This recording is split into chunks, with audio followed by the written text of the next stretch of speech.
We live in a world defined by the barriers we build.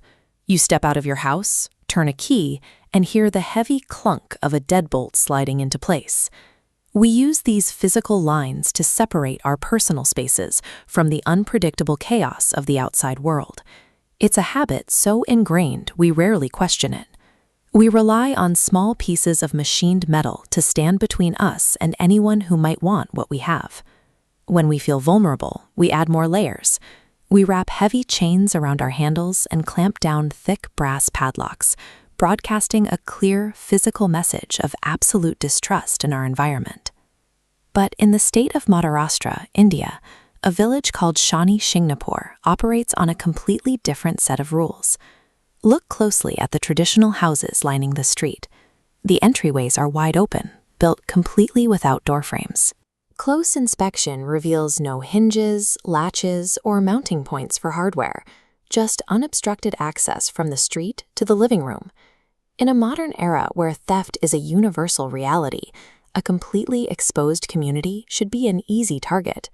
So why hasn't this unprotected village been stripped bare by thieves? The residents of Shani Shingnapur haven't abandoned security. They have simply replaced physical locks with an invisible, community-wide infrastructure. The security guard for this entire village is the deity, Lord Shani. The residents leave their entryways open because they believe Lord Shani is actively watching over them. In their view, he personally surveils every home and every resident, 24 hours a day. Protection here is based on the certainty of divine retribution. In the local belief system, any act of theft triggers an immediate, personal punishment from the deity himself. That shared psychological conviction, the idea that a crime guarantees personal ruin, forms an unbreakable social contract. No one steals because everyone agrees on the exact inescapable consequence of doing so. You can see this devotion physically embedded in the layout of the town.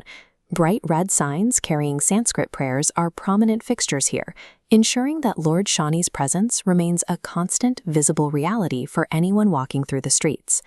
When a population accepts a psychological boundary as absolute truth, that shared fear acts as a more effective deterrent than an iron cage.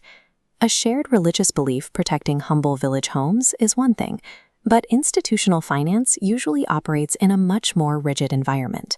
Modern banking regulations, with their strict compliance mandates and mandatory insurance protocols, usually demand physical barriers to protect cash reserves. For years, the local commercial bank in Shani Shingnapur operated without a traditional main door. Its interior lobby sat entirely exposed to the public street. This created friction with standard corporate compliance.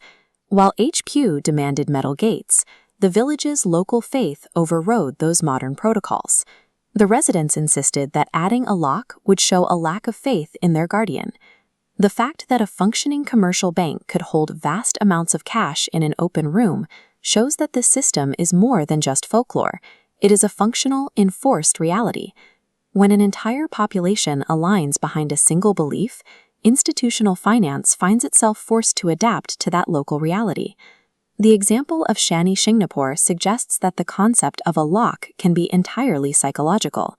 In this village, the primary obstacle to theft is a shared agreement between every neighbor. Effective security can be built out of shared social contracts and unwavering community trust. When a belief is held by everyone, the door becomes redundant. When faith and the fear of consequences operate in tandem, they create an invisible fortress that protects better than a physical wall. It makes you wonder about the barriers you rely on every day.